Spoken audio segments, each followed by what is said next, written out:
This time down, David, maybe? Green flag should be this time. The pace car lights are out. The leader, Jay Cochran, setting the pace for the field here. The field looking pretty spread out at the moment. There we see what it looks like from inside Geoff Brabham's cockpit, starting on the second spot.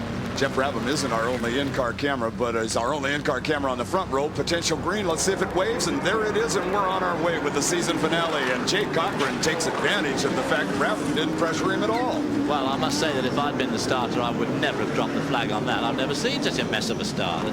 Not even an attempt, not even a close attempt at packing the field together. Well, it sure made turn one a lot smoother. We didn't even have anybody come close to a spin or a problem right there. And Jay Cochran, who is not a slouch in any way, shape, or form, just little Al runs a little quicker than him in that car, is out in front. And I'm sure that he's going to be treading very, very carefully, because there's going to be a lot of people all over his case if he doesn't hit that car this afternoon, even though it's his car. My toy won't play with it. You'll notice that there's only one Jag. There it goes in the picture, and that is because Davy Jones pulled out onto the track as the cars went by for the first time. He is starting dead last. We're going yellow. He had an engine problem this morning. We're going yellow with a car in turn one into the tire barrier is the number 12, Bobeda and Verdon. Verdon is the one. Driver's left. You're looking at the car now. Verdon pulled away from the tire barrier here. He was buried in, but the car is hurt. The yellow flag is already out, I think. And I do believe, no, apparently we're just yellowing in that one corner, and we're continuing green as the leaders come right through, and there's a little debris on the track there, but all of them miss it, and it is still Cochran with the Chevy Spice in control. Boy, the 61 Jaguar, oh, almost had another one right underneath us here. The 61 Jaguar, Martin Brundle. Oh, and there once again is Verdon, I think, with the problem. Well, he started last and he finished first, so that would appear to be him out of the race. There we see Geoff Brabham closely pursued there by Martin Brundle. We haven't seen much of Martin Brundle in IMSA this year, although of course he was one of the drivers who won the 24 hours at Daytona and Le Mans. This racetrack, for those who aren't seeing it a lot of the times, is in some places quite narrow, is it not, David? It's very narrow and it's very bumpy. This is the sort of place where it's narrow, and of course there's not much runoff area on the one side of the road. Of course, you've got the second, third, fourth place coming underneath you right there. The number 64, Wayne Taylor in the yellow car, holding down fourth. And the leader at the stripe, here at the stripe, is Geoff Brabham. And if Geoff Brabham just circulates in that position, that driver's championship is his. That's right. It's interesting to note that in this day and age of very, very high-tech racing, some superb pieces of machinery out here, that the engine in the car that's on the pole and is leading the race, of course, is a 35-year-old small block Chevy born in 1955 and leading the race here today. There is now a full course yellow. There is a yellow out at start finish, besides the other corners that have some problems. Full course yellow means in IMSA racing we'll be seeing the pace car when the pace car has the opportunity to get in front of the leaders.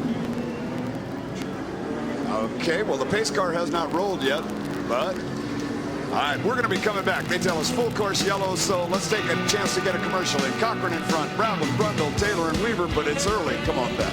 Brabham and Brundle, the top three. And today's race, what a good one we're looking for live. It's Speed World, and today it's being brought to you by Nissan, built for the human race. By Budweiser, the king of beers. Remember, know when to say when. And by Quaker State, the big Q is one tough motor oil. There's an inside shot at Geoff Brabham in a semi-relaxed mode. Now, of course, Jeff's taking it relatively easy at the moment, which is why you don't see him flailing away at the wheel, because we're under caution here to get rid of debris on the track. The number 12 car ran off the road at turn one, went for about another half a lap and ran off the road.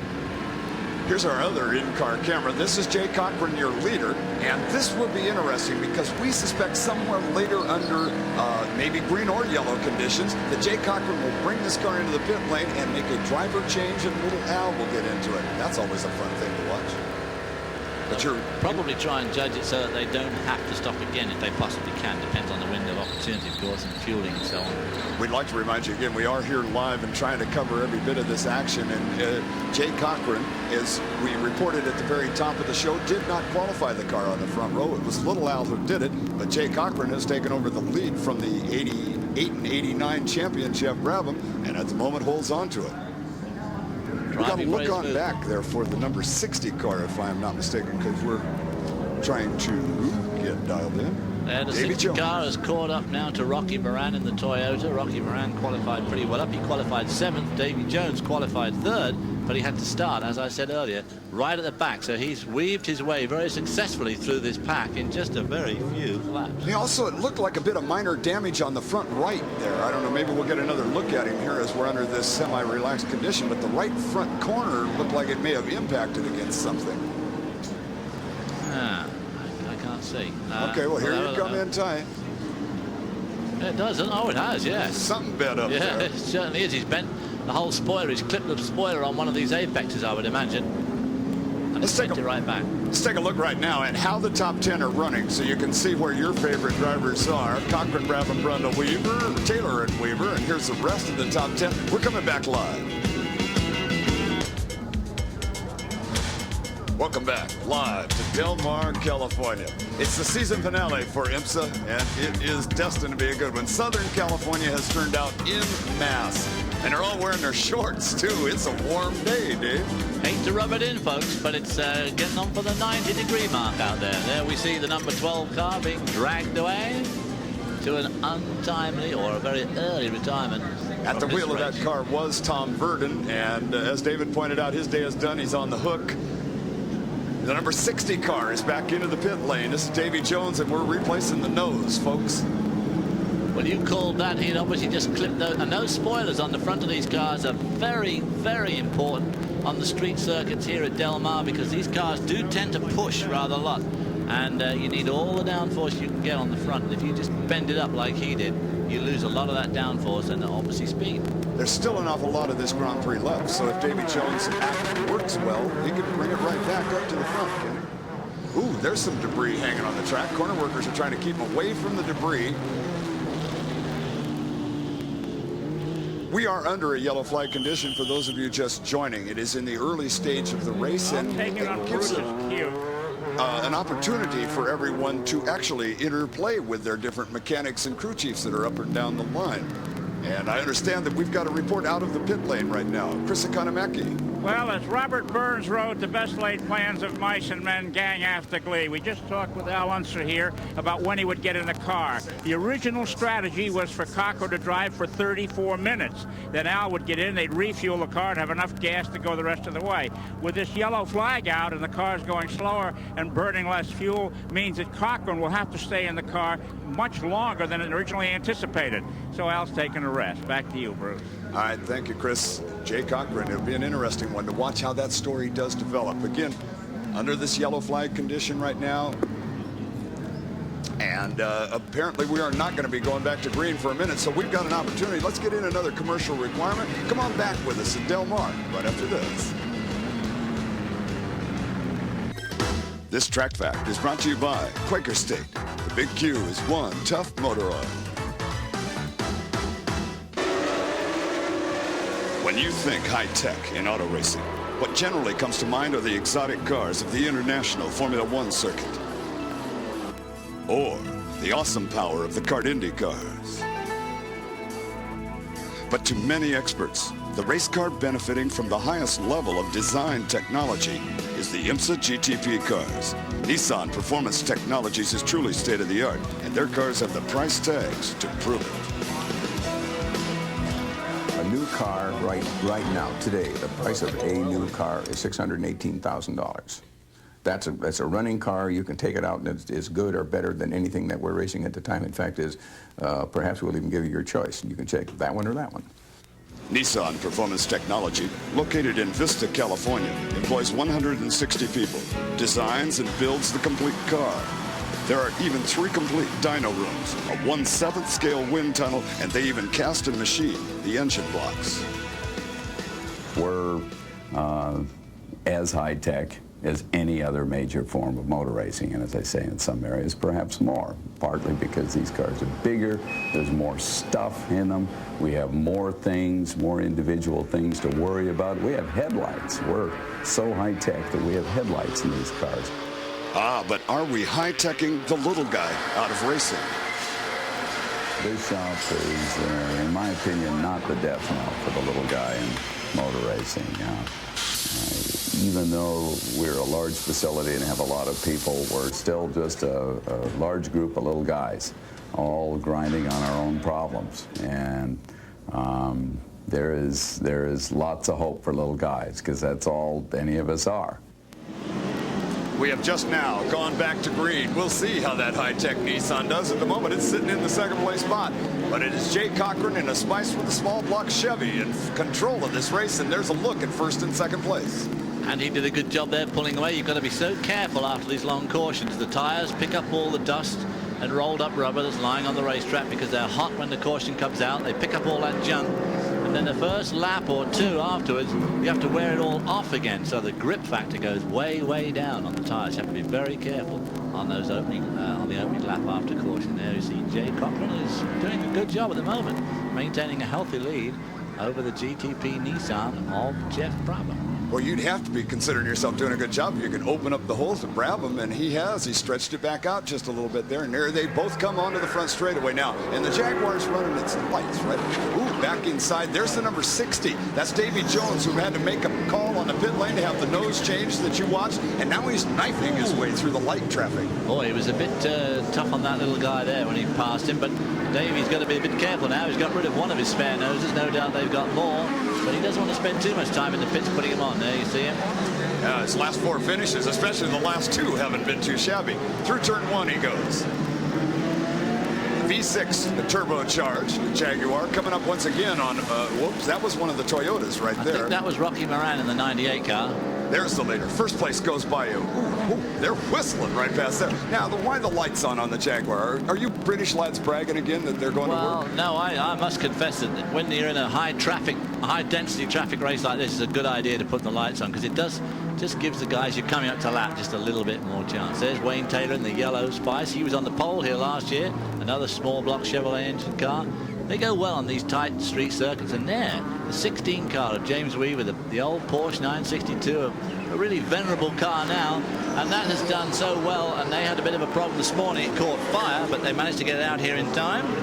They're battling for fourth place, and you're right about that fire. They used up 5 fire bottles trying to put the turbocharger or oil fire, whichever it was, out. There's Taylor in fourth place, and Weaver in the number 16 car holds down fifth, and then there's Chip Robinson, the only other individual with a shot at the championship, chasing him. Now, Chip Robinson is the guy really who's got the pressure. To win the championship, he's got to win this race. And Geoff has got to finish worse than 10th, Geoff Brabham. And at the moment, it doesn't look as if that's about to happen. But Chip Robinson has got to keep trying all the way through, because you're never going to win if you don't keep your foot down all the way through the race. The number 84 car right there. They tell me the leader speed average up until now, 91 point, or the last lap around at 91.25. As you watch the number 84 car of Robinson. By the way, right behind Robinson, that's Juan Manuel Fangio II in the Toyota car, the grandnephew, I think, of the famed Fangio driver of a little before David Hobbs' era. Just a little bit, unfortunately. And John Paul Jr. chased behind him. There's a look at Juan Manuel Fangio II. 3 wins this season, Topeka, Sears Point, and San Antonio, and he loves San Antonio the most. He does well there. There is John Paul Jr. And this is a Nissan. A lot of people look at that car and don't see the red, white, and blue paint job, but it used to be a factory Nissan. Now owned by David Seabrook. The team's based in Florida. John Paul Jr. has done sterling work in that car this year. His first year back in full-time racing, so he's just getting himself back into gear. But next year, he's off back to IndyCar, which I guess is his first love, and he's going to race in a new team for Roy Winkleman, who I remember, who owned the Bowling Green in Slough, Buckinghamshire, and made Jochen Rindt a star way back in the mid-60s. There we see John Paul. Has finished second in Miami, currently 8th on this racetrack as we are live here in Del Mar, California, and going for the season finale. John Paul Jr., as you pointed out, Indy cars next year, but he said they don't cross over a lot with IMSA. He's going to do as many IMSA stops as he can, too. Well, it's nice to be busy, too. You can't beat doing a lot of races, I think, from a driver's point of view. The more races you do, the better you get on. You have a lot more practice. And let's see. Let's go back up front. There is your leader, Jay Cochran, who is pulling away. Look at the differential now. Long way back. Number 39, Jay Cochran, is turning in a sterling performance here in these early stages and doing just what Little Al would love to have him do. Well, that certainly shoots down my opening statements when I said that I thought that although he was no slouch, he would probably get overwhelmed by some of his more experienced enemies here, Geoff Brabham being amongst them. But of course he didn't. He's in fact pulling away and just demonstrating how good that Spice chassis with the Chevrolet normally aspirated engine combination is around this tight circuit. Once again, a good shot at Cochran there as he goes to work, and here he comes out onto the front straightaway, jamming through the gearbox and looking in the mirrors, I'll suspect, just to see it, right? The Jaguar not making as much impression on the Nissan as I thought it might do. Martin Brundle, of course, driving that lead Jaguar, the number 61 car. I don't think we'll be seeing Martin Brundle in any more IMSA races, going back to Formula One next year with the Brabham. Looking now, I think right in there is a battle. I got to get in close, but I think one of them there is the number 80 car. That's Venato, and it's a Ferrari Alba. It's not a Ferrari chassis, a Ferrari motor. Whoops, I didn't get him there. I thought we were going to get a good look at him. That's the sweeper, left-handed sweeper, followed immediately by a right-hander that can unload the car in a hurry. Very tricky complex, it's slippery and fairly narrow. That's the number 80. That's Venato and Melbrati. They're even older than I am, and they, of course, have done extremely well in the championship this year, lying second, equal second, the two drivers. They've done all races together, so they're lying in equal second, and they're pretty well unassailable. I don't think that Charles Morgan and his Buick Spice could beat them. And that Ferrari sounds so sweet when it goes by. IMSA keeps all of these cars muffled down well to work on these temporary circuits where people live nearby, but it doesn't matter. That Ferrari still sounds lovely when it goes past your location. Good look at Venato in the pit area with the number 8 car right there. That is Morgan, and he has been, the report we're getting, he has been black flagged for noise. We were just talking about noise levels.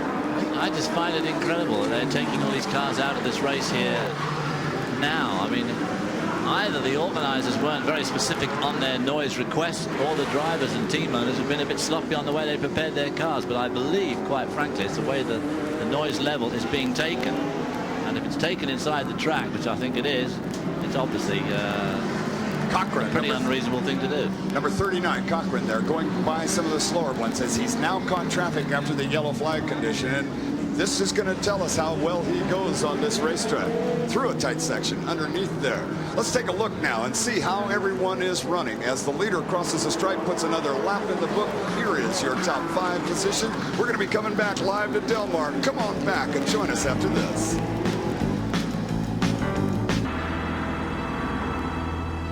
In 1987, at the IMSA season finale in Del Mar, Chip Robinson, at the wheel of Al Holbert's Porsche, muscled his way to the lead at turn 1. But later, clipped a wall and the car was done. Taking over the driving chores of the second car, he didn't fare much better. Chip Robinson actually won the Drivers' Championship, but Jochen Moss took the win at the first ever Del Mar event.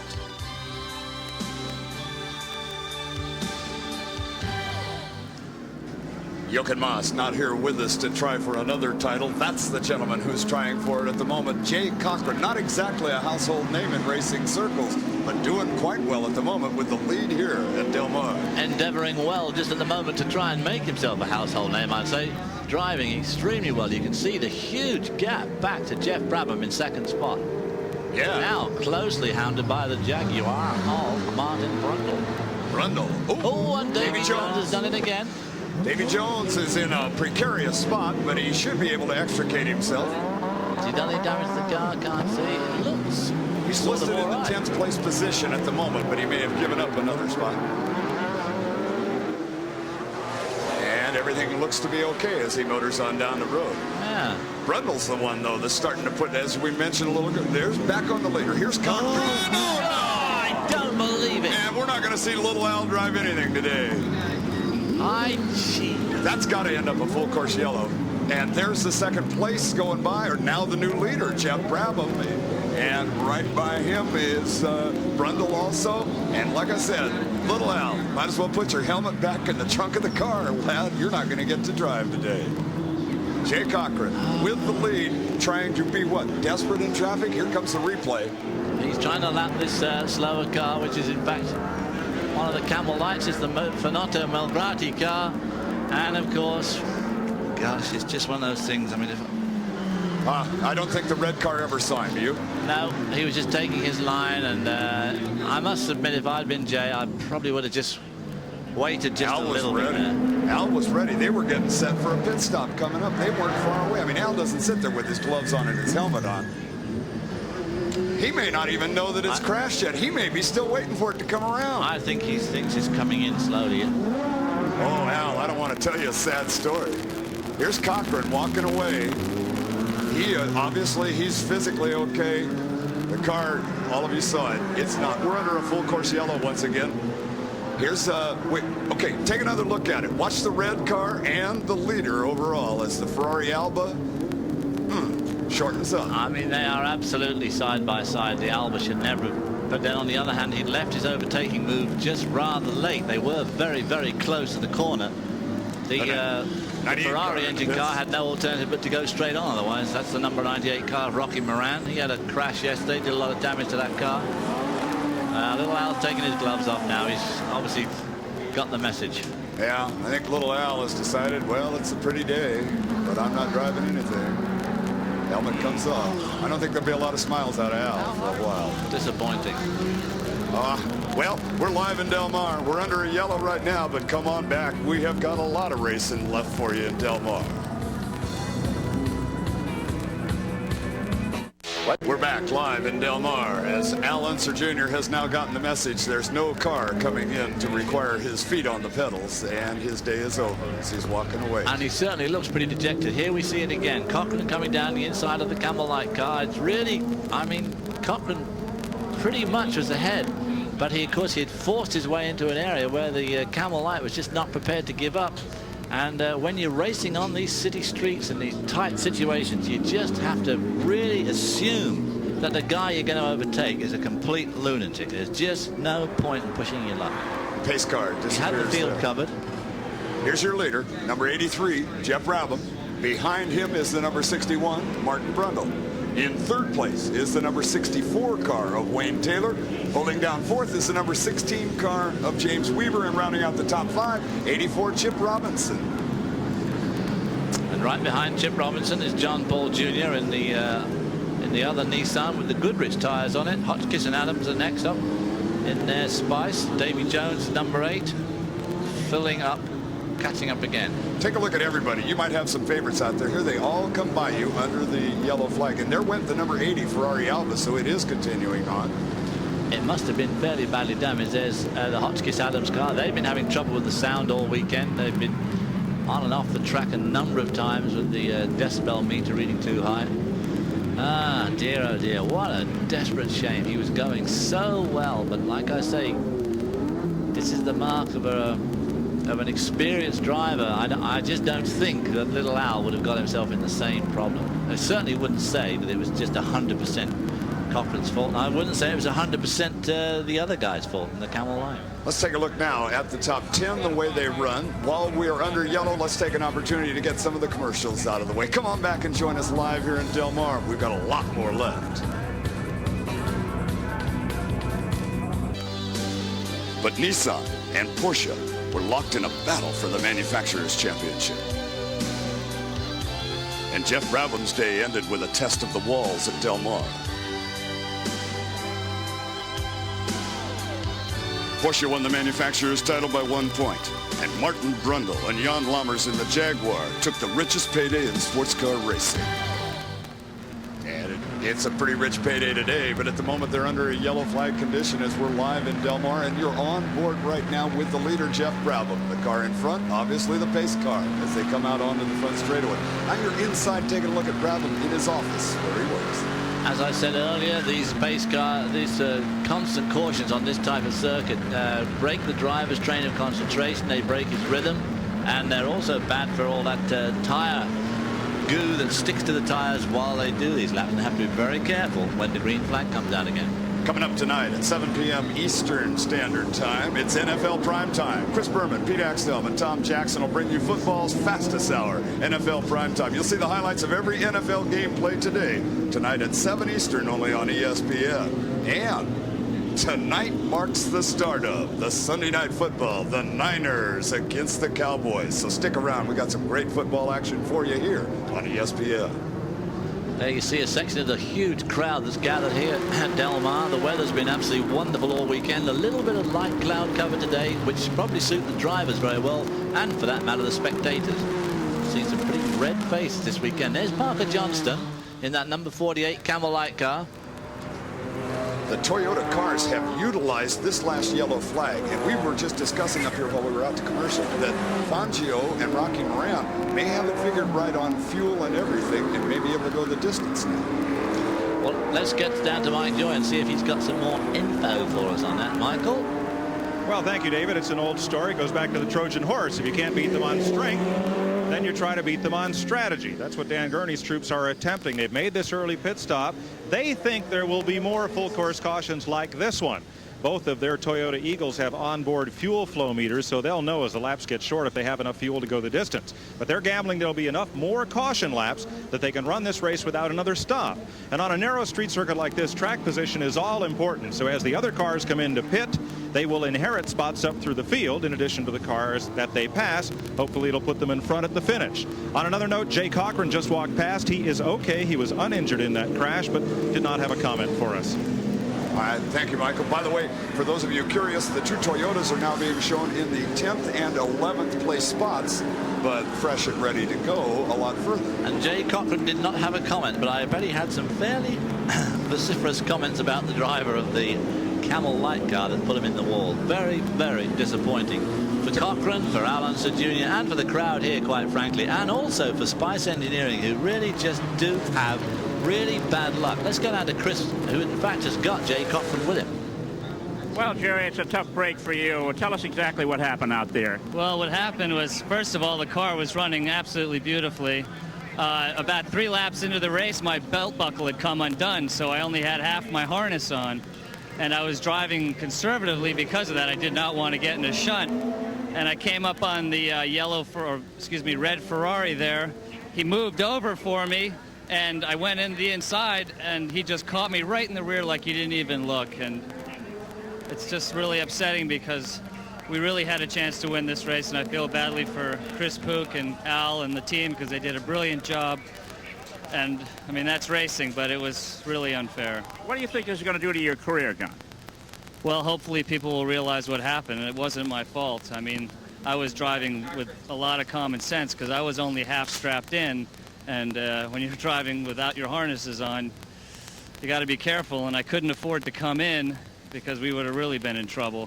I just wanted to stay out there. I was running comfortably. The car was working beautifully, and I just got caught out, unfortunately. Tough break. You made a great start, and you look one. Better luck next time. Thank you very much. Back to you, Bruce.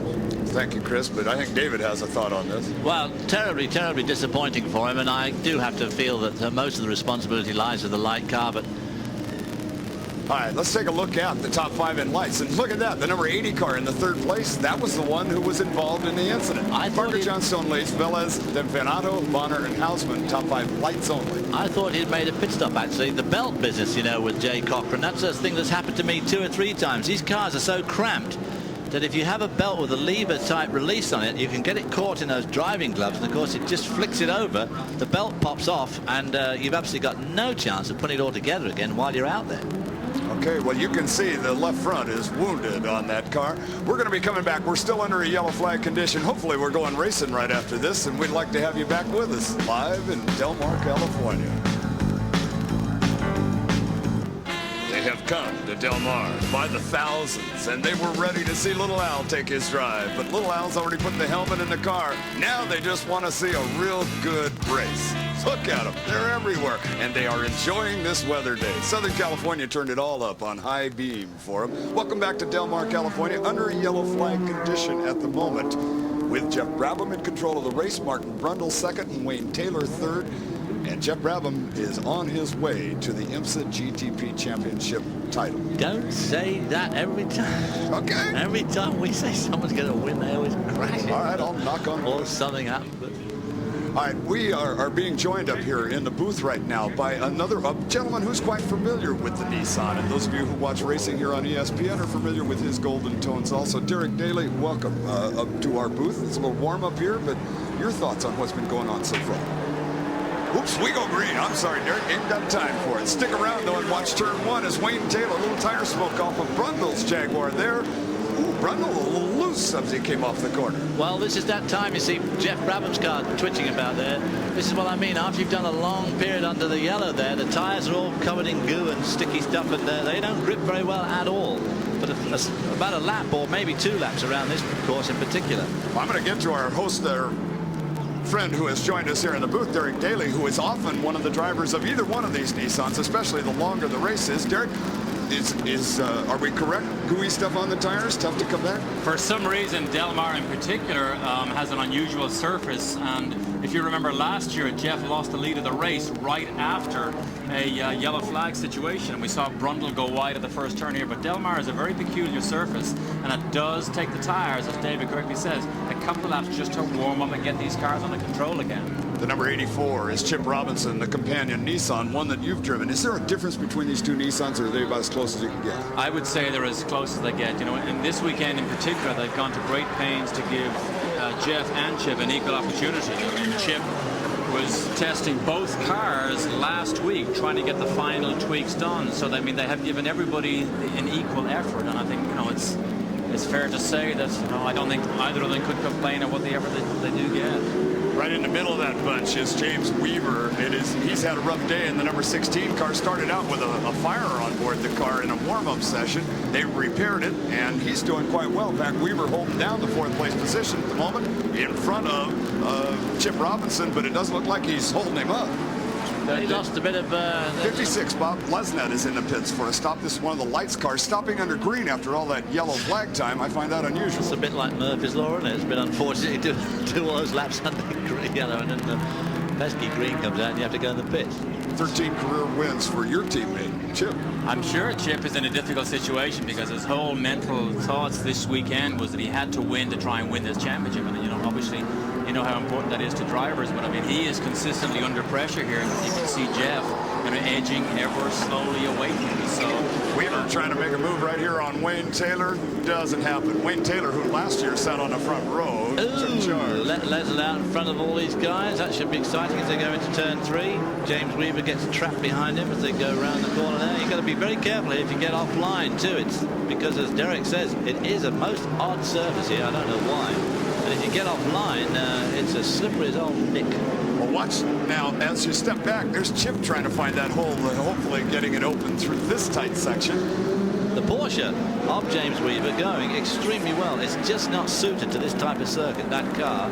It's a pretty venerable car now, the 962, although the Dyson team have done a lot of work on this car to bring it up to really scratch, and it's going extremely well. This is just not the sort of circuit where the car excels. I had a little chat with him earlier on, David. He was saying to make this car go fast, it's extremely difficult to drive, because as you know, when you stiffen cars up, it makes it very difficult to drive. But he said he'd rather try and handle that and hope to be quick than soften it off, make it a cushy ride, but ultimately be slow.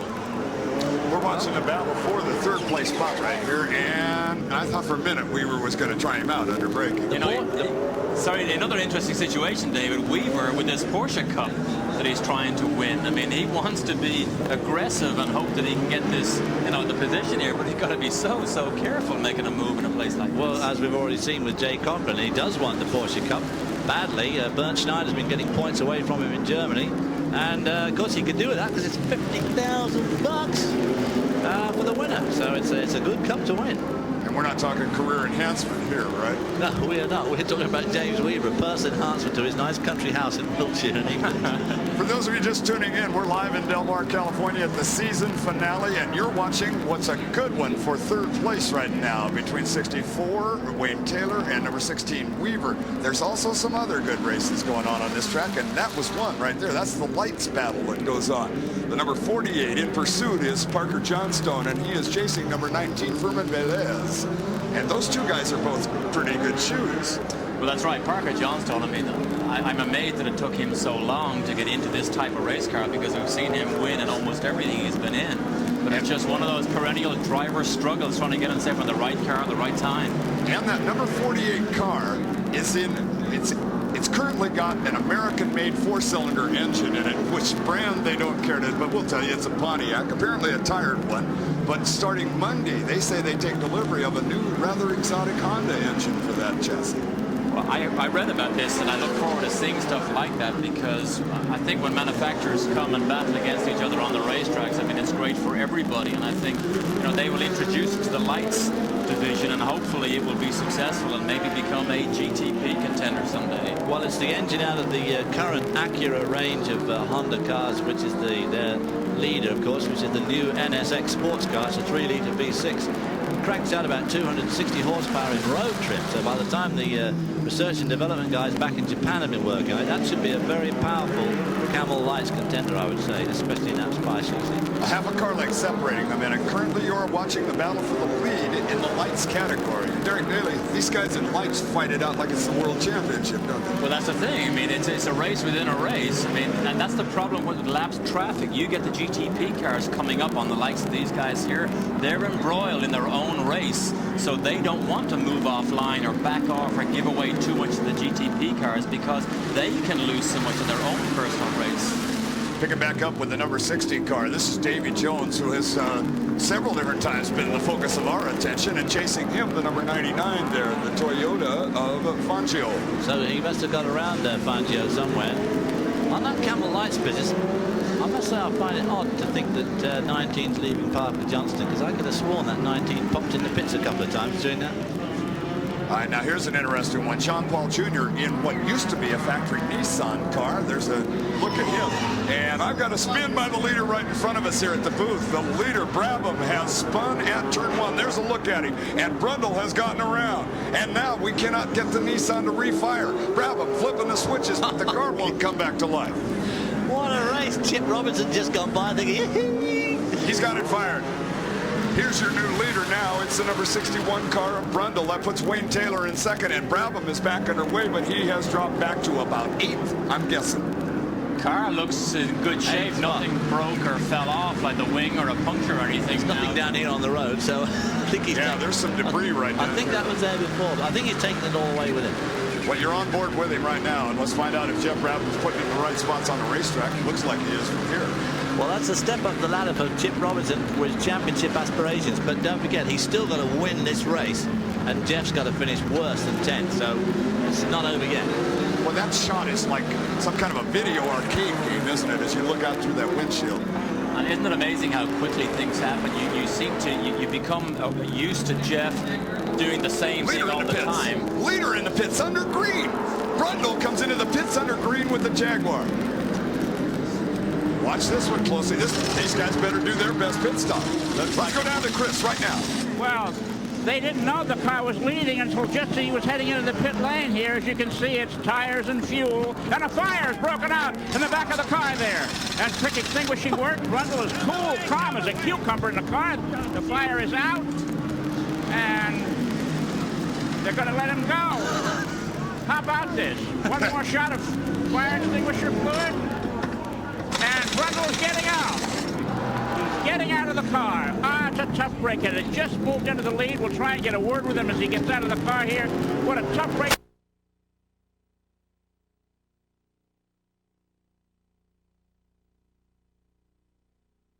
You regular race guys or what? So that puts Chip Robinson up to 3rd. He's getting awfully close to the front, isn't he? Chip Robinson, the miracle might be coming true for him right now. Let's take a look back now. This is a replay. This is on board with Geoff Brabham on his spin. We're coming into turn 1 right here at breaking point. Okay, it's just before he actually turns to go to the apex. He seems to lock up those rear brakes. You see a lazy spin there. Now he's done a 180. See him do the correction, trying to get the car back. But it looks as if he locked those rear brakes. Didn't he do that yesterday afternoon in qualifying? There's a 61 car going by. Now you're back on board with Brabham, but we're back live with Brabham, who currently is running 7th at the moment. And there was our leader for a moment or two, Martin Brundle. Gives you an idea just how hot the bodywork is on these cars right above the turbocharger, because that's the area that did catch fire. There's tremendous heat around these turbochargers, and the bodywork, literally just the paintwork caught fire. The number 64, that car right now is your leader. This is Wayne Taylor. Wayne Taylor, who sat on the pole here last year, or on the front row for sure, is in control now, and chasing him is number 16, James Weaver. And now I'm just getting a report that they're going to black flag Weaver. I don't know Probably what for sound. For some reason or other, they've got the knife into this Porsche this weekend, because there is just no way that that Porsche makes that much noise, because with the turbocharged engine, the turbocharger acts like a giant muffler. A black flag was displayed to him. I saw it happen, so whether he saw it or not is a different thing, but a black flag has been shown with that red meatball. I can't believe the bad feeling there's going to be if they black flag James Weaver into this race, because as David says, you can listen to that thing go down the straight here. It's not any louder than anything else. Quite clearly not as loud as some of the cars out here. 84, that was Chip Robinson. He runs by in 3rd. 67, John Paul. 60, Davy Jones. Those are our 3rd, 4th, and 5th place cars. They're all in the chicane area together. All right, now, gentlemen, you were making points. Go for it. Hey, David, you go for your point first. Well, my point is the people of Delmar better make up their mind whether they want the $20-odd million that this race is supposed to generate in here, or a couple of days of a bit of noise. Update on it from Mike Joy down in the pit lane. Mike? Well, the Dyson car, the Porsche, is the only one on what here out of this whole field in which the exhaust exits to the side of the track where the sound meter is located. We told you at the top of the show that they tried to redirect the exhaust with disastrous results. It burned up much of the wiring harness and fiberglass, and the car just barely made it out to the grid. But in an effort to comply with local regulations and placate nearby residents, the race promoters have agreed to a decibel limit. Yesterday, Bob Leitzinger's entire Nissan team in the GT-O&U race got black flagged off the track in mid-race. So it's something these teams are having a hard time coping with, but as they race on the streets and in nearby residential areas, it's something we'll be living with probably for the rest of the future of the sport. Shame that these things should have to come up during the race, that they couldn't make the measurements during the week and then find out what has to be done and then just monitor the cars as they do run. Let's go to Chris Economaki. Okay, Martin Brundle is just getting back into the car after standing by. Well, they replaced the battery, did a lot of work. It's only been a couple of minutes, but he's way back in the pack. And as you can see, they're hooking up his life support system in the car. The oxygen lines, the water lines, cleaning the windshield. It's a remarkable job of service here. Too bad we didn't get him before when he had a chance. He didn't know he was in the lead when he came in the pits. Can you imagine that? And there you can see the former world sports car champion getting ready, hooking up his belt to go back out and do battle with the cars on the track. An interesting day so far for the Castrol Jaguar team. Thank you, Chris and Mike, for those reports. Now, this is a replay going back a few moments. Keep an eye on the number 67 car, John Paul Jr., in the middle of that group. That's Davy Jones underneath him in the Jaguar. Whoa, look the way he squeezes him down. John Paul doesn't see him at all. Turns right in contact there. John Paul bounces away, and Davy Jones very, very lucky to get away with that, because that's his second nose cone. Davy going through the full parts list today, trying to use everything available. The number 61 car here back out onto the racetrack now goes Martin Brundle. Only 60% on parts too. And updating here now, 108 decibels is the requirement. And James the 16th car has stopped for his black flag. He was one of the cars exceeding the 108 dB level. Apparently they stuffed a couple of Brillo pads in the exhaust. The whole crazy thing is the way they measure it and how they measure it inside these walls here. They should be measuring it up where the people live. I dare you, know, exactly. And I'm sure if they move 100 yards down the road to an area that isn't as enclosed between the walls, they probably get a much different reading. It's like trying to measure it inside a tin can. So what do you think they've told James? Go out and use 4,000 revs? Yeah, back up make too much noise. Especially going past the decibel meter. Well, that's a look at James Weaver going under the Goodyear Bridge right there. At the moment, no traffic around him. There is the number 64 car into one of the tire barriers. Somewhere is what was our leader. Another leader drops by the board as Wayne Taylor is at a full stop. Chip Robinson, stay out there, man. This whole race is coming back to you. Stay exactly where you are. Wayne Taylor, small block Chevy, I think it is, in a Spice, and it looks as though he's out. Yeah, he's out and okay. And the corner workers are trying to decide what they're going to do with the car. We're going to push it over here, out of the way. Well, it rolls. Maybe the engine is that black oil on the ground there, Andre, or is that a tire? Damp. It looks awfully damp right where he's standing. Let's smoking away. So it's number 16, Weaver. We're back to the ones that are running. that would have put Weaver into the lead, instead of which it puts Davy Jones is shown on the top of our board with the lead. Oh, the excitement is far from over here in Del Mar. Do come back and join us after this brief commercial break. For the IMSA season finale, you're looking at the Jaguar, the cat that has crawled its way back up to the top after stopping and changing bodywork. It's Davy Jones, and Davy Jones himself has never won here. and having a big spin as well. If you remember, we saw him have that spin, and the opposite just missed everything. There's a good look at him. Now he finds himself in the lead of the race here at Del Mar. And we saw him hit John Paul down to the hairpin. So he's had 3 separate incidents, escaped every one of them, and now he leads. Coming around, he'll be crossing the stripe again, setting it up for you. We are beyond the halfway point, and we are live in Del Mar at the stripe right there. Now let's take it, if we can. Second place is number 84, Chip Robinson. Where is he? There he is. Big lead. Davy Jones has got a big lead over Chip Robinson. Third place is the number 67, John Paul Jr. And there's John Paul in the number 67 into turn 1. So that gives you the spread on the top 3 cars in GTP category. Another look at John Paul Jr. Who, now, you're a Nissan specialist, Derek. How close is what John Paul is driving, the privateer Nissan, to what the factory's doing? It's very, very different. This new car that they have now is totally different almost in every way. It feels different to drive. It reacts differently. I mean, the older car is still an excellent car. It's very forgiving. It's a supercar that won so many races, but the new car is just a little bit better in almost every area, even in braking and acceleration. The new car, in fact, for this race has a new camshaft setup, which has increased the horsepower between the 4,000 to 6,000 rev range. So they're all the time increasing, gaining little bits all the time. You're on board with Geoff Brabham right now, and he is closing in on the lights leaders. This is the light battle. We've mentioned it a couple of different times. The 2 light cars that are having at each other, 19 Velez and 48 Parker Johnstone. But if those guys look in their mirror, here comes Geoff Brabham, and he's upset. Parker Johnson driving very well. In only one of few appearances in these GTP cars, Camelite in his case, and next year they're going to be a strong team. Well, watch horsepower go to work right here. This is the way you want to pass Camel light cars on the straight like this, because it's so easy to pull out and just power by. When you catch them, see what happened there? Johnstone stuck his nose down the inside, hoping that Velez would actually give Geoff a little bit of room. Brabham is 5th overall, but this is the lights battle for the lead, and it's so close. We're going to follow it for just a little bit, see how it does come out.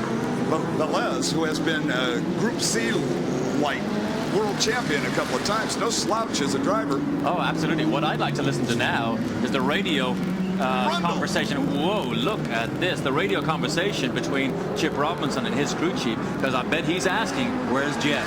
Where's Geoff?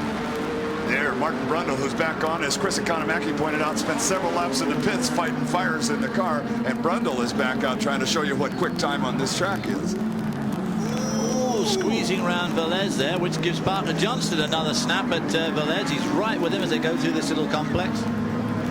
Now then, the corner to get right is this one. Not this one. The next one but one. This one here is the one you've got to get right, because this is the one that leads you onto the straight, and right underneath the commentary box is the place to overtake.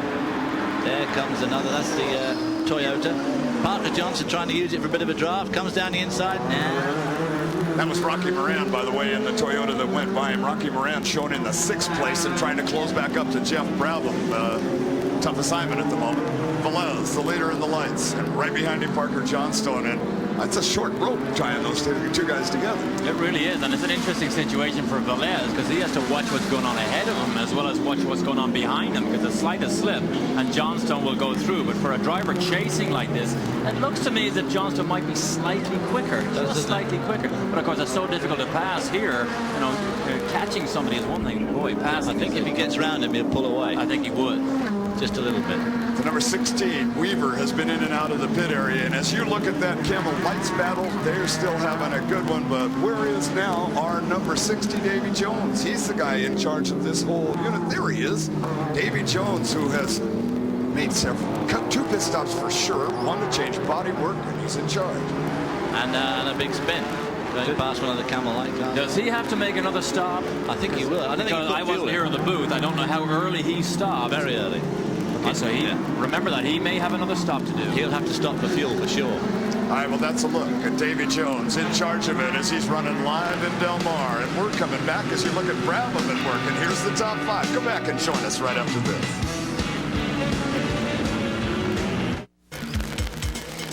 Welcome back to Del Mar, California, as we are live with the IMSA season finale.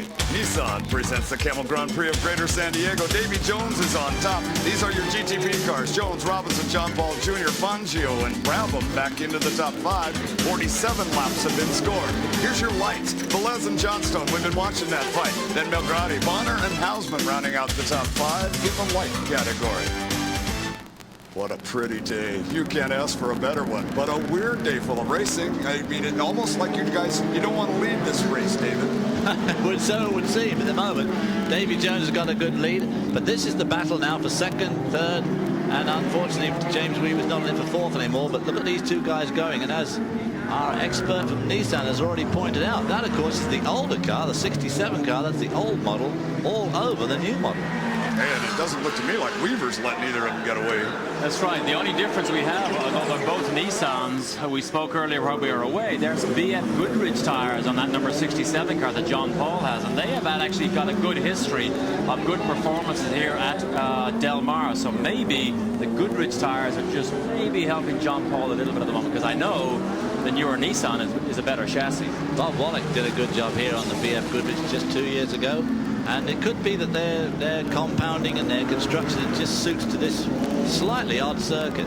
I would like to point out to you Porsche fanatics that are out there, Weaver is down a lap, so if he does pass them, he doesn't really improve his position yet. He had a black flag for sound, and a lot of the leaders got away from him at that point. But he looks quicker than these two, doesn't he? Sure does It's the passing thing, isn't it, Derek? If he gets round him, I think he'd pull away, but he just can't get round him. He is quicker, and he's just going to watch here for a little bit, because remember, John Paul's not going to give him an inch, because he needs to get by Robinson. This will be John Paul's biggest payday of the season if he can get by Chip Robinson and continue on his way.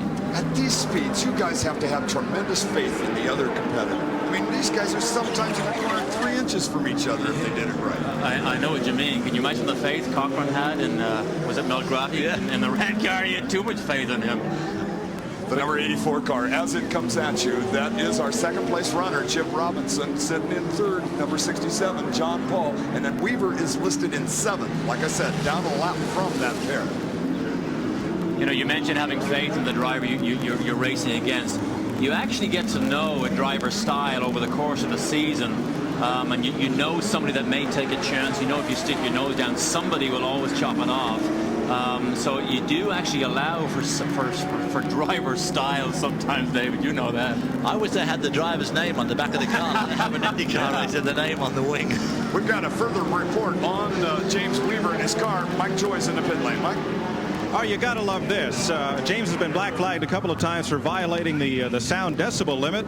And the report from his crew was that at leaving the pits, he was weaving back and forth to try to get a little heat in the tires. There was oil on the windshield. He couldn't see very well. And darned if he didn't run right into the decibel meter and knock it out of use for the rest of the event, accidentally. So you're saying that there's nobody else going to be thrown out for sound. Uh-oh, there's John Paul Jr. taking over a spot. Move John Paul And Jr. took Weaver with him, too. And Weaver improved a little. Yes, sir. And the Toyota has pulled up on that backlink quartet there, too. That is the 4th place car on the racetrack, number 99, Juan Manuel Fangio II. And that is for position. Here's a replay. Let's look back at how this pass happened. Coming out of turn 2 and into 3, Chip Robinson leaves the door open, and John Paul Jr. takes the opportunity. And of course, at that point, well, Chip Robinson has to just lift a little bit there to make room for John Paul Jr. And of course, it lets Weaver through. Fangio in the number 99 Toyota is now all over the back of Chip Robinson. I don't know, Chip is slowing down a little bit. And the bad thing about John Paul going ahead, these Nissans are incredibly reliable. That was a major body blow right there to Robinson's chances of winning the championship. Looking at Weaver trying to unlap himself from number 67, our 2nd place car, John Paul Jr. And there was our Camel Lights battle. It's changed. Johnstone has taken it away from Velez right now, and the number 8 of the lights, Hessert Morgan, is listed in 4th light position, so he's got to be down a lap right there too with the number 8 car. After Johnson doing what Derek and I said a few minutes ago, having got round Velez, he has put quite a bit of daylight between himself and Velez's car.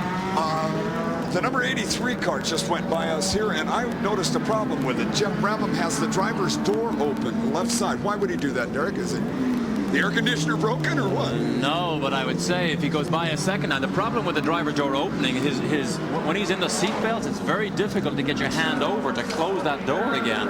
So if he tries it once or twice and is not successful, I'm afraid Geoff is probably on his way to the pit lane. Okay, that's Velez going by now, the 2nd place in the light category. We're beyond the halfway point, and it's been a good one.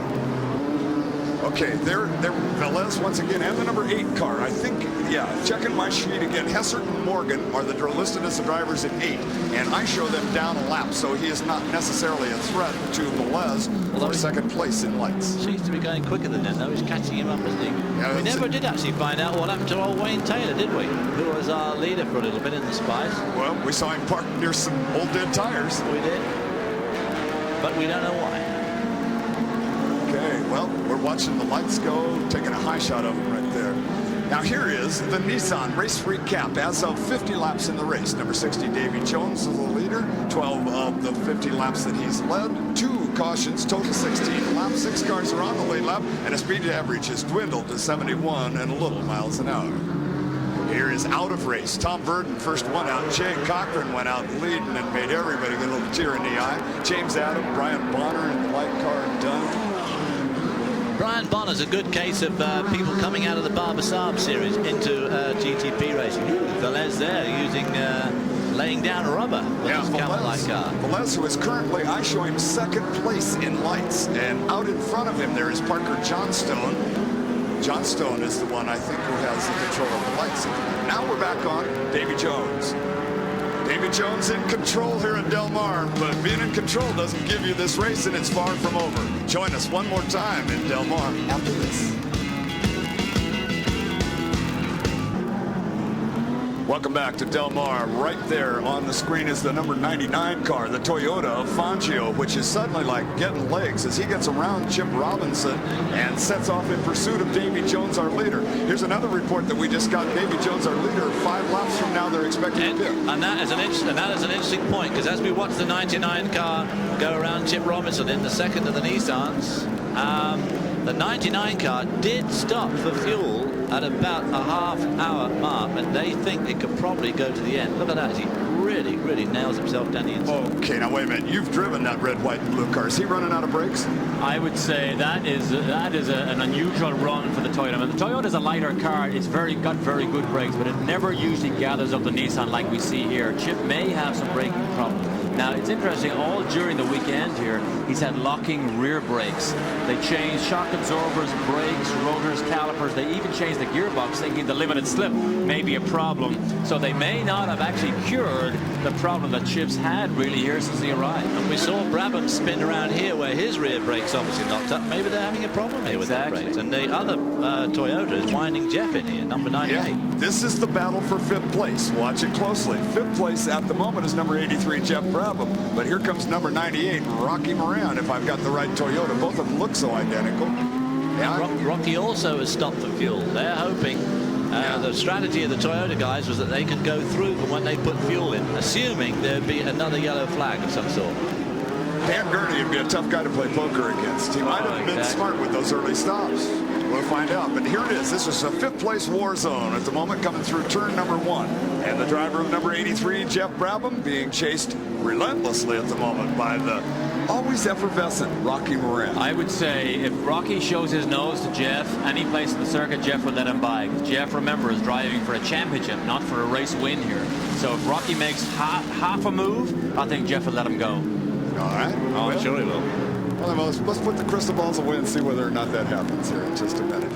If you were just joining us, we are well beyond the halfway point. We are live in Del Mar at the fairgrounds, right next to the Pacific Ocean in California.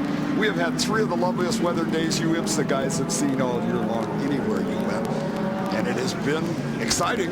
And a couple of times you didn't want to lead this race. Well, that's right. Sometimes you hear a lot of brake trouble during races. People say, well, how can they do all this practice and then have brake trouble? Remember, during practice, you never do more than 3 or 4 or 5 laps at a time. On a full tank run, you might do 10, but now they're going to do 50 or 60 laps of a run. That gets an awful lot more heat into the brakes and really puts them into a different working area, and that causes problems sometimes. The heat buildup is absolutely incredible on the brakes, and like the Formula 1 race we did 2 weeks ago from Adelaide. Obviously all the Formula 1 cars had major problems with the brakes. A lot of the cars had it. And of course they had the same problem slightly in reverse. Yesterday was the hottest day here, but there the weather got hotter and hotter over the weekend, and suddenly you do your long run. The first time you do a long run, bingo, the brakes will go. And the problem with brakes, when they begin to go bad, you have to stand on them even harder. And what that does, that actually makes them worse. So the only thing you can do is actually begin to drive slowly. They become less efficient, so you just got to tax them less. Again, that is the 5th place battle. 83, Brabham. 98, Rocky Moran. Through the sweeper right there. The sweeper's bound to be getting a little touchy, dicey for traction, too, as you come on. That's right, and we just watched Jim Weaver go by here. Boy, does that Porsche buck and bounce around the place. Bounce, yeah, it really does. 84 car into the pits, Chip Robinson, and Mike Joy is standing by right at his spot. Let's go to Mike Joy. All they'll do is add fuel and tires. The brake problem you've been talking about, it would take too long in a sprint race like this to change pads. So they'll have a look at the brakes, but really not much they can do. The most time-sensitive thing to do is tell Robinson just to ride it out, take it easy on the brakes. Tall order when you're trying to win the race. Quick stop, all the tires except the right rear. Uh-oh, trouble. They've got to put it back up on the jack. They did not get the pins centered on that wheel to get it tightened on the right rear. And Robinson's chances for the championship could be going up here at a spin of the lug wrench. Oh, they may have cross-threaded it. Now it's done. And he's down, and Robinson is away, but an agonizingly long stop. Proper term, agonizingly long. When you're inside the car waiting for that to happen, it seems like an eon, right? Absolutely seems like an eternity, but I mean, you know, they've done such a good job all year. That's the first time I've ever seen anything like that happen with the crew, but you know, sometimes something very small can cost you a couple of seconds. That's number 60, Davy Jones, as he comes up on the number 4 Camel Light car and uses him up right there through the sweeper. Jones is the leader, has led now the last 20 minutes or so in the number 60 V6 turbocharged Jaguar. Behind him, 67 John Paul Jr. in a privateer Nissan, but he's quite a ways back now. Davey is about to make a fuel stop, we believe. Well, we've been led to believe that. Whether or not it'll happen, it should. If it goes the way we were told, it'll be in the next 2 or 3 laps. But maybe there's somebody else knows something we don't. It's a good look at the young man who, the last couple of seasons at Del Mar, has never even gotten a chance to run. In fact, Derek Daly, who was in your position as a visitor up here in the booth, but wearing plaster last year at this time. Does that mean that I might be leading this race at this stage next year? Means don't trip and fall on the stairs going out of here. Myself and David, we'll be teammates next year here. The Jaguar crew is standing by as you got a brief look at them right there. We think they're standing by for this guy, number 60, the event leader, Davy Jones. He is approximately less than a half a mile out now from the entrance to the pit lane.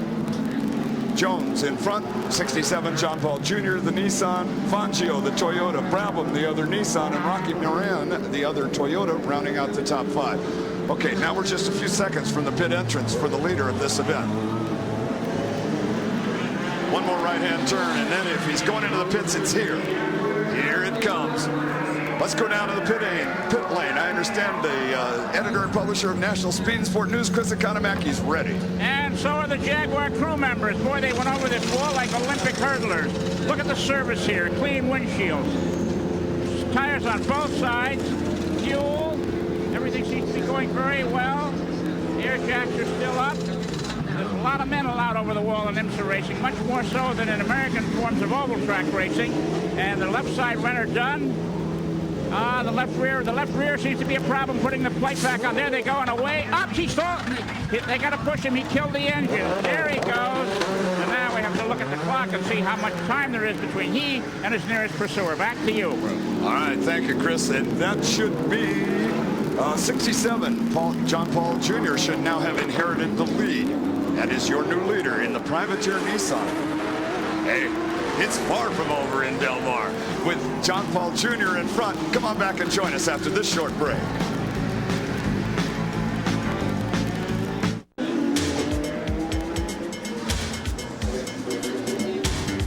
Welcome back to Del Mar, California, as Nissan presents the Camel Grand Prix of Greater San Diego. Boy, Southern California is sticking around to see how this one comes out. Interested spectators, bet on it. They're watching everything, and there's so much to see at this place today. Well, after that pit stop from Davy Jones, who was our leader, he had a 19-second lead, and now it's gone the other way. He's 20 seconds in arrears of John Paul Jr., but John Paul Jr. does have to stop.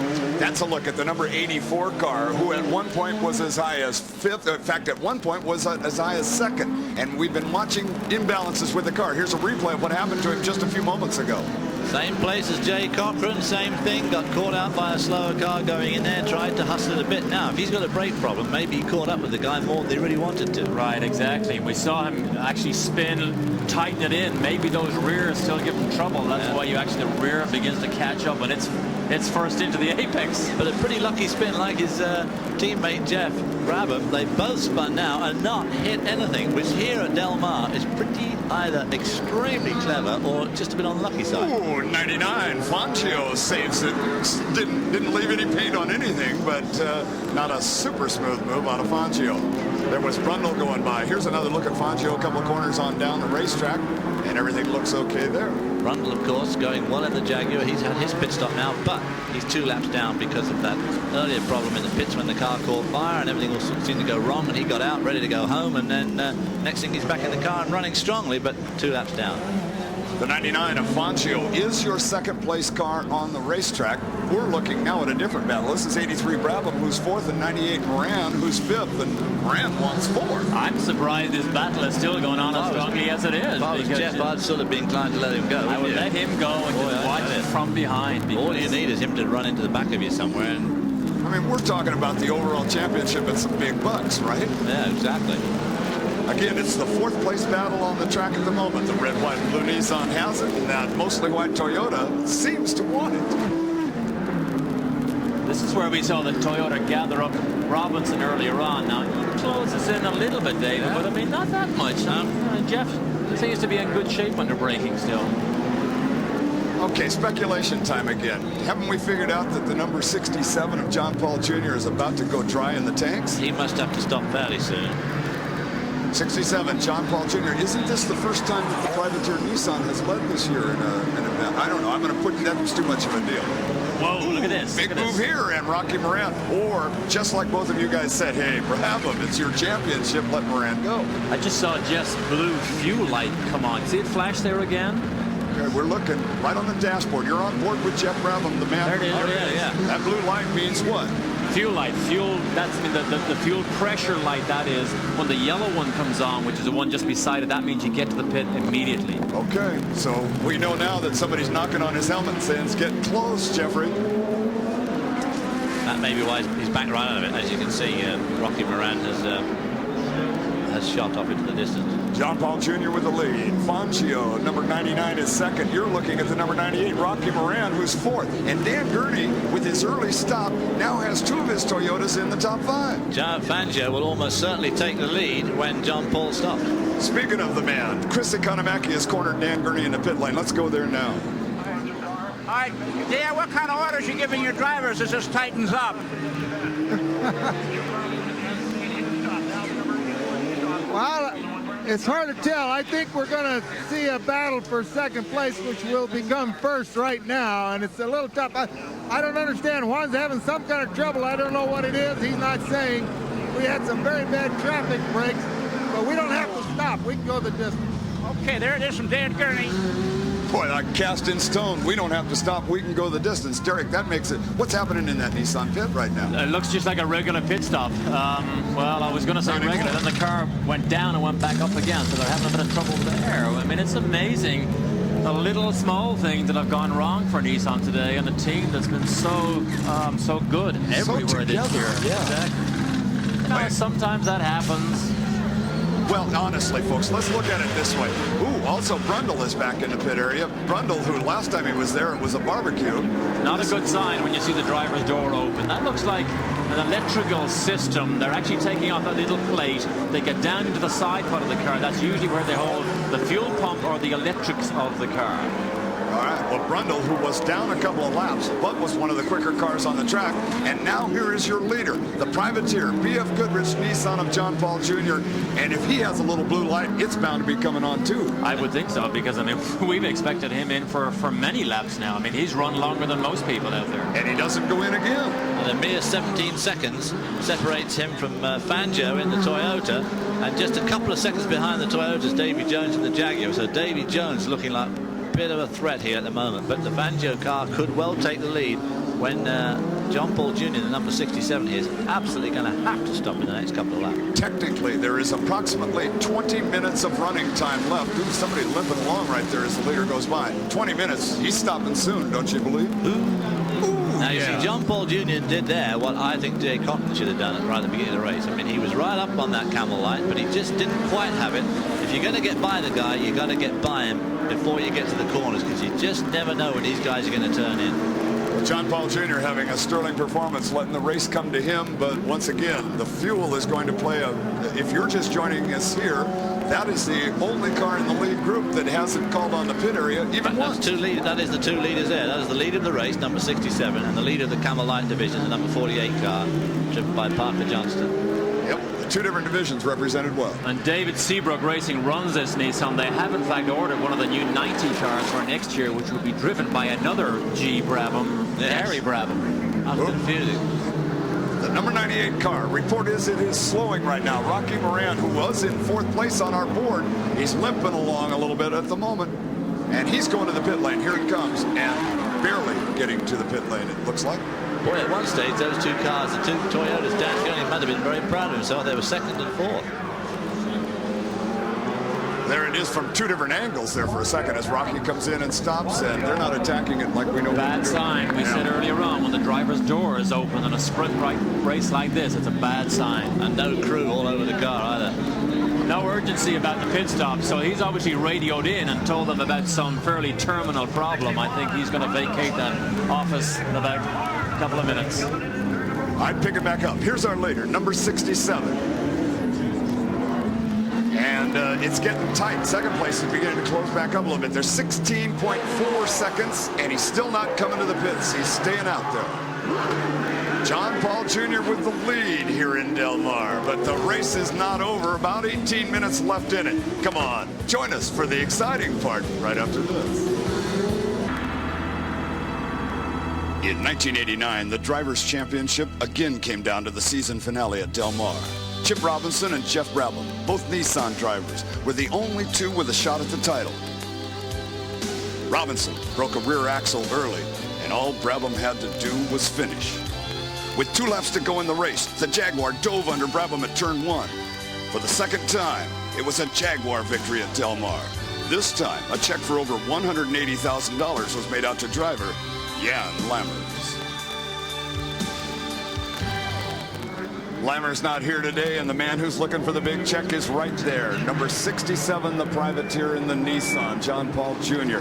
John Paul Jr., if you are just joining us, has inherited the lead effectively. He's driving quite superbly, but he has not made the pit stop. Not that it's required, except somewhere he's got to use petrol, right? And he's bound to be running low. Talk to me, guys. The reason he's gone, in our driver briefing before the race, our guys were talking about the 65-8 lap range to make the stop. Now remember, we have had a lot of yellows. That's the reason John Paul has gone so far, well, on this tank of gas, but there's no way he can finish. Willie T. Ribbs, a rather interested spectator right there. And in case anybody needs him, he'd like to jump into this number 99 car. Fangio is behind the wheel a bit, and it is second on the racetrack. If it is, when the pit stop finally does come for this number 67, if it's a long one or there's a bobble, Fangio will take over. They say the crew is ready to come over the wall. That's the look at the B.F. Goodrich Nissan crew for, I was just watching something else. Yeah, the number 67 car going by. Paul. Oh, he's hit something. He's hit something. Look at the left front of that nose cone. The headlights have gone. He has run into the back of something. Oh, yeah. It doesn't look as if there's much damage to it, so he can probably continue on. But remember, he's only got a 16, 17-second lead. That's not enough to come down the pit lane, get fuel, and get out and keep the lead. The problem is slowing down and speeding up, not the actual time you stop in the pits. Absolutely, especially here where it's a tight pit entry. I wonder if the lights have just dropped out of that, because it doesn't look, other than that, as if that little spoiler has been damaged at all. But you mean vibration rather than a hit? Always. I mean, Le Mans, you can get through Le Mans without losing at least one headlight, without it just falling out. It's a miracle. And it is bumpy here. And of course, they're heavy and a very fragile body. Okay, the 67 car, John Paul Jr., they're in the sweeper. And here's a replay. Now watch the left front corner, they tell me, in this replay, as we're going to find out what happened. Oh, he hits one of the... Oh, yeah, he collected one of the cone markers that show where the corner actually starts, and I don't think the cone would have done that. Look at that, a little plastic cone marker, but remember, he probably hit it doing 120 miles an hour. Look at the damage done. Luckily, David, you know this, he hasn't taken off those little spoilers, because that would instantly give him understeer, and he'd be in all sorts of trouble. Even those little holes in the wing, when the fender will give him a bit of understeer. All right, you watch the differential. You watch the leader go by right there, number 67. We're waiting for second place, and there it is, 99, Fangio. And they said that 99, Gurney says we're going the distance. We're speculating that somewhere in there that Nissan has got to stop. 99 will almost certainly take the lead, because there is no way that he's going to be able to stop and get out again in 16 seconds. Let's go down. Mike Joy's got more on this.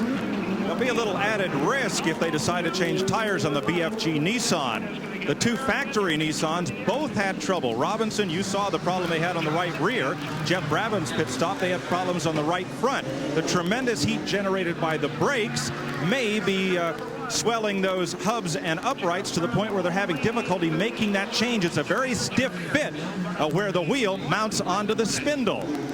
So they will try to do a tire change. They have the tires ready and up on the wall when John Paul makes his stop, but there could be an extra element of risk here. All right, well, John Paul has still not made that stop. Maybe he will in just a couple of minutes. Let's go back and see what happens live from Del Mar, the IMSA GP.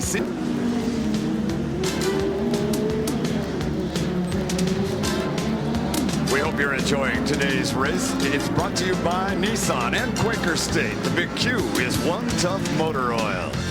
We're live in Del Mar, California, and it is still number 67 out in front of it, but the two Jaguars have hooked up here in turn number 1. They're not necessarily on the same lap, but they're close together and look good. Well, the Jaguar Davy Jones has really lost off the pace. He's now 30 seconds behind John Paul Jr. John Paul Jr. is really being hauled in by the 99 car of Fangio. He's only 4 seconds behind. Two Jaguars here together, but of course Martin Brundle, don't forget, it's a fair way down. Yeah, that's the number 61 Brundle around Jones. Brundle, as we've said, had to stop. That's the number 67, the privateer Nissan. He's got to stop, and here it comes. The leader's green flag pit stop. And Mike Joy is down there, so let's follow this one closely. Mike? Through the pit road chicane, brings it to a halt, and they have decided against changing tires. They're taking a look at that left front body section. It's not firmly attached or pinned. There's the pin in and down. Good work there by the crewman. It's fuel only, and John Paul is away. Now that's the kind of things you like when you're a driver, right? That was a great stop. 10 seconds, of course. Remember, there's not much time left in the race, so they really only needed a splash. But he didn't manage to keep the lead. 99, that is your lead car. Juan Manuel Fangio II out of Argentina. The grandnephew of the famed Juan Manuel Fangio. We saw the BF Goodrich crew work on that nose cone, clip those two clips back on. The Nissan used to have just one clip on top of the nose cone, and because of exactly what we saw happen in this race, little bumps he's opened one of the clips, they put two on. And I think that was the savior for John Paul there, because the clips did not come off. 99, Fangio. This may be Gurney's best poker move. It'll be win number 4 if they can put that together this year. I can remember the early days when this car was so fast and they could not quite put the act together. And then suddenly they won one, and now they win on a fairly regular basis here. So it looks good for the Toyota at the Nissan race. Yeah, boy, they don't have any rivalry between those two companies either. The Toyota Fangio with the lead. 67 John Paul after the pit stop has dropped to the second place spot. And I have got, it looks like right here, a wheel nut has fallen off of a car right underneath our booth. I can't tell you what car or anything. I'm just giving you a little bit of background on it. Okay. Oh, it's a base of the cone on it, right? The base of I thought it was a wheel nut. It was the base of the cone. It might have been the cone that caught the left headlight off of. 67 is off with problems, and now getting back in as Weaver comes right up on John Paul Jr. Something's coming out of the bottom of that Nissan. It might just be steam, though, out the back. We're going to have to watch this closely. We didn't see what happened, but John Paul was not able to make that chicane down at the back of the racetrack. Here it is. Here's in a slow replay. motion. He's under heavy braking here. Now this is a second gear left-right flick. He just locks the brakes. Brake too late. Remember, he's got more fuel on board than he's run up to now. So a lot heavier weight. Maybe that's what he didn't quite allow for. The car has a magnetic attraction for those Caltrans cones, too. Did you see? He just hit another one. Yeah. I mean, he's just making his own racetrack here. He's running still in the second place spot. The number 60, Davy Jones, is third, and is that? Oh, that's Brundle coming behind him, I think, not Jones of the Jaguars. Luckily for John Paul, Davy Jones is falling off the pace here because he could have crawled all over him with a mistake like that, especially after the pit stop. And luckily that Jones is off the pace. Your leader, Fangio, locking up the wheels a little bit there. Well, I think it's getting very, very slippery out there. There's probably a bit of oil, and the rubber down there, of course, should make it less slippery, actually. But a lot of people are locking up. I think the brakes, like Derek says, as they go away, you start to push them harder and harder and harder, and then it's much more difficult to modulate just how hard you are pushing them. We have got approximately 7 or 8 minutes left in racing. Hey, that means we're coming down to the checkered flag. Be back and join us here in Del Mar. Welcome back to Del Mar, California. It is the IMSA season finale, the Camel Grand Prix of Greater San Diego, and that is the Toyota that has taken over the lead just a few minutes ago. Number 99, Juan Manuel Fangio II, with an early pit stop, as team leader Dan Gurney said, no, let's take him in now, fuel him up and get him ready to go. In the pits is the number 61, Brundle, and he's had a busy day in the pit lane between a fire early and everything else, but back on the number 99, and Gurney's move early might have been the key, Derek. You know, sometimes you can actually play a strategy move like that and it absolutely falls into your hand, which it has here. It is a risky move sometimes, because remember, John Paul did the exact opposite and led for such a long time. But I mean, everybody's going to clap down on the back and say how great a move he makes. I'm sure you can make just as bad a move just as easily. Well, if they'd had a yellow flag, of course, just now, that would turn out to be long enough. The race would have run out and John Paul would have been the winner. This is your lights leader in the pits right now, and a driver change. Watch this. Parker Johnstone goes out of the car right there. Risky move. Moving in the number, well, they have to, though. Of course, it's the light categories. They've got to do it. You're watching a technical move, not a racing move right there, because the second driver for points, must do a certain number of laps to score points. And I think we've had a lead change in the lights. That would put Velez, if it's Velez, still behind the wheel of that car, but they have to make a change then, too. It's the same rule book for both teams. If they want both drivers to get points. Now, we've seen a situation here where just to get driver points, they've given up a race win. That doesn't make professional racing sense to me. And check this out. You're on board once again with Geoff Brabham, the man who looks like he's going to tie up the championship. He's got more than 70% of the race done, and he's going to finish higher than 11th. That's all he had to do. He is chasing Chip Robinson and filling his mirrors full of bright high beams at the moment. Got the headlights on. They use the headlights, of course, to try and warn traffic. They're coming up fast. Once he puts them on, I suppose he just leaves them on. But Chip knows he's there. I think Jeff is just playing a little game right now. They're 4th and 5th on the racetrack at the moment. 5th will be enough. Of course, if I was Geoff Brabham, I'd be inclined to just follow him around, because although it's nice to pass him and it looks good, today it's beside the point as far as Geoff Brabham is concerned. If it just finishes like it is now, he's the champion. But it is a bit ironic for Nissan, who've spent a lot of time and money developing and promoting this race, and it looks like it's going to be won by a Toyota. They're absolute arch rival out on the streets. 4 years in a row that Nissan have not quite won here. However, I mean, they've always been competitive, but you just can't. You never know what's going to happen. 67, John Paul Jr. is in front of it. And if you look back just a little ways, look who's coming again. That was the number 60, wasn't it? Davy Jones, who is listed on my board in the 3rd place spot. So this is a battle for position, 2nd and 3rd right now. And by the way, I've just been informed by the IMSA officials that number 48 still leads the light category. The number 48 of Johnstone entry, when they made the driver change, are still in control of lights. 16 car. Don't forget the 16 car is a lap down, and we're just hearing that the 16 car is not being scored because it's over the noise level. Okay. Look at Davy Jones being made work the hard way round the outside of James Weaver now. Davy Jones trying to, and a little oil smoke off of one of those two. Ooh, now watch Davy Jones slicing through here. Weaver not going to give him anything. He doesn't care if he's being scored or not. Yeah, ironic if Davy Jones has it coming together with that car, somewhat like Nigel Mansell and Senna last year in Portugal when Nigel Mansell wasn't being scored. Davy Jones, your third place runner, going smoothly under the number 10 car there of Hotchkiss and Adams. I think it's Jim Adam at the wheel right now. That car had a big problem with noise too, all through practice and qualifying. The Nissans, a pair, running now in 4th and 5th as 84 Chip Robinson and 83 Geoff Brabham, whom you're on board with now. You're in the 5th place car there, or were for a second. The 80 car gave them plenty of room there at turn 1 when they came up to lap him, and pity he just didn't give our first lead of the race, Jay Cochran, a bit more room as they went into the chicane earlier on in the race. There's Don Devendorf, a gentleman who has been instrumental, would that be a good word, in the GTP package for Nissan? Absolutely. He is the brains behind the package and behind the engineering decisions that go on with Nissan, whereas Cass Kastner is the head of motorsports. He makes the motorsports decisions over everybody else, but Devendorf really makes the technical decisions. You may have seen the graphic. We are estimating approximately 2 laps left in this live race from Del Mar, and the leader is the Toyota of number 99, Juan Manuel Fangio II, and a little wide there into the corner of the sweeper, but he's trying to figure out how to get by still some slower traffic. Fangio getting ready to come out onto the front straight. Oh, the 2 Nissans, Brabham and Robinson, are going to argue over turn 1. Not a lot. Not a lot. And Kastner would have said, what? We stand back here and smile, you know, but I mean, Jeff knows he's champion, and I suppose now he's got a moral victory over his teammate also in the race situation.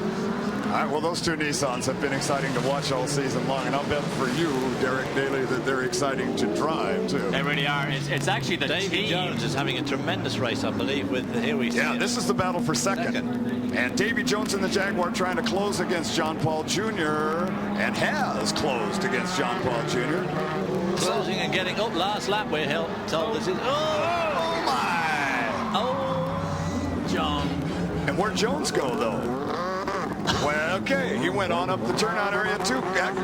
Second place battle now may end up the battle for 5th if they fiddle around trying to get back on that track slowly. And there goes Geoff Brabham. There goes Brabham. He now takes over the 2nd place, no, 3rd place, but. That is what you call forcing the issue. I have not seen a car make a pass there all weekend. No, I haven't. And Jones tried to do it in an area that you couldn't do it, and we just saw what happened. Let's pick up with our leader right here, 99, Juan Manuel Fangio. Potential here as we're getting down to the end of this time race. Yes, it is. Checkered flag, and Juan Manuel Fangio for the All-American Racers Toyota Racing Team has put another victory up on the board. And of course, Geoff Brabham didn't take a place there because he is, in fact, a lap down. That's correct. I was wrong in that assumption as they moved by, but we got this one right. Juan Manuel Fangio is going to be celebrating this evening.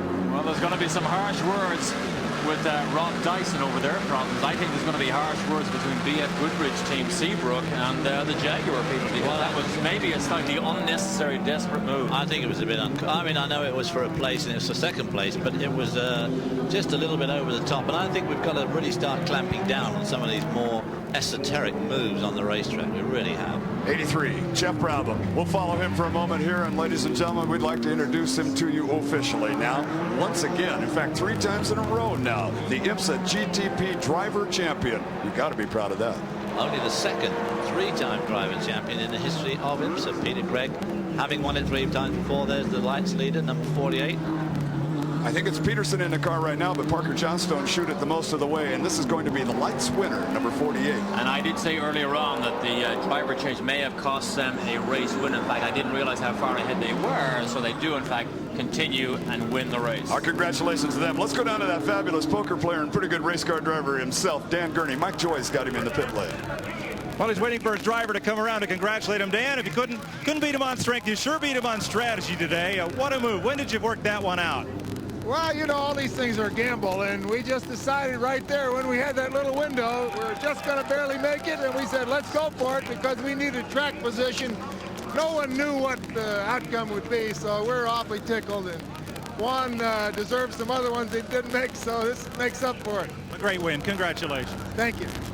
A happy man, a happy crew. The Toyota is making its way to Victory Circle. We're going to be down to Victory Circle, but it'll be a little bit before everything will be ready for us. We hope you've enjoyed this race. We're not done, so come back and join us here in Del Mar for the party. Yeah, and all the points. Welcome back to the Camel Grand Prix presented by Nissan in Del Mar, California. We hope you've enjoyed our coverage today on Speed World on ESPN.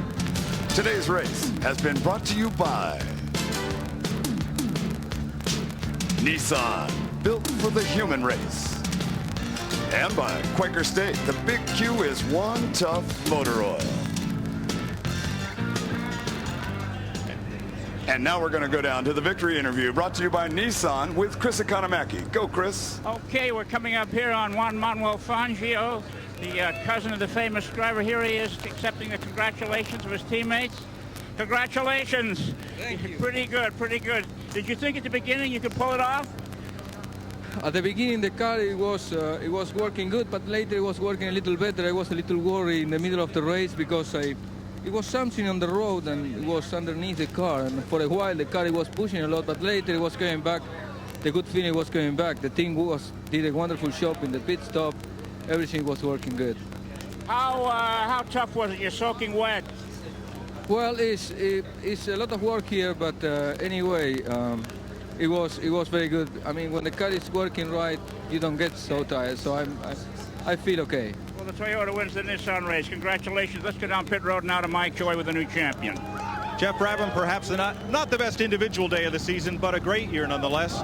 You're the 1990 Camel GT champion. Yeah, it really feels great. You know, the opportunity to win 3 championships in a row don't come around very often. And you know, I had the opportunity today, and thankfully I managed to keep it off the walls just and bring it home. But you know, we had a few problems today. I lost the clutch early on, and I had trouble under brakes, and I got away from me there while I was in the lead. And after that, it was just a matter of playing safe and making sure I get home and bring home the championship. Well, playing safe, those last couple laps here in turn 1 looked pretty memorable. Well, I knew then I was safe, and Chip and I were having a good race, and you know, I thought, well, I may as well have some fun at the end of the race and try and get past him. And when the other 2 crashed, it moved us up some positions. So you know, it always pays just to keep hanging in there, and you never know what's going to happen at the end. Okay, I'll let you trade that hat for this one because there's only one of these. It goes to the champion. And how big is that check going to be tonight? Well, I think it's $150,000, and you know, the team just did a fantastic job for me for the 3rd year in a row, and you know, the Nissan was great, and really they take all the credit. A great season, congratulations. Thanks a lot. An eloquent spokesman and always a good champion. Boy, Geoff Brabham can drive that race car. The Victory Circle area, there's some of the fastest, swoopiest racing machinery in the world, all parked now and has done its job for the day. David Hobbs, Derek Daly, Chris Economaki, and Mike Joy, and myself, Bruce Flanders, have been bringing it all to you. Derek, final comments as we're looking down. Derek Daly's joined us in the booth here. Well, I think you saw from Nissan and Geoff a situation where when they weren't the fastest, they still got the job done. But I think, you know, the championship was won over the whole year. Remember, they introduced a new car in the middle of this season, and that may have been just the extra surge they needed to win the championship. Top 5 are on the board. Fangio, Jones, John Paul Jr., Geoff Brabham, and Chip Robinson. And again, this is unofficial. Peterson in the 48 light, which was the light winner. Tennyson, Knott, Morgan, and Weaver rounding out the top 10. And here's 11 on back. Martin Brundle, who I thought he was going to burn that Jaguar to the ground for a while. Fanato, Hotchkiss, Davis, and Rocky Moran. And well, a lot of cheering going on right down here below us as things are beginning to happen. Here is the Camel Light category. Parker Johnson, Furman Velez, Ken Knott, Charlie Morgan, and Martino Fanato. And I understand we've got Parker Johnstone down in Victory Circle. Let's go there. Okay, Parker, you're a happy-looking guy. How tough a day was it? Well, I tell you, Chris, when you've got a team like this that's run so well for so many years in different series, it sounds presumptuous, but the team did the perfect job that they've done in the past, and literally as the laps wound down, the BF Goodrich Comtech Racing car just performed flawlessly, and I was just pinching myself on the last few laps, just happy to be here, happy to be alive, and sharing it with the team owner, my good friend and co-driver, Doug Peterson. We got to get off the air. That was a Pontiac disguised as a Honda, or a Honda disguised as a Pontiac, Park. We'll see you next year. Let's go back topside to our host. Chris Economaki, thank you. Mike Joy, David Hobbs, Derek Daly, I'm Bruce Flanders. We hope you've enjoyed the Nissan Grand Prix of Greater San Diego live on ESPN. Thanks for watching.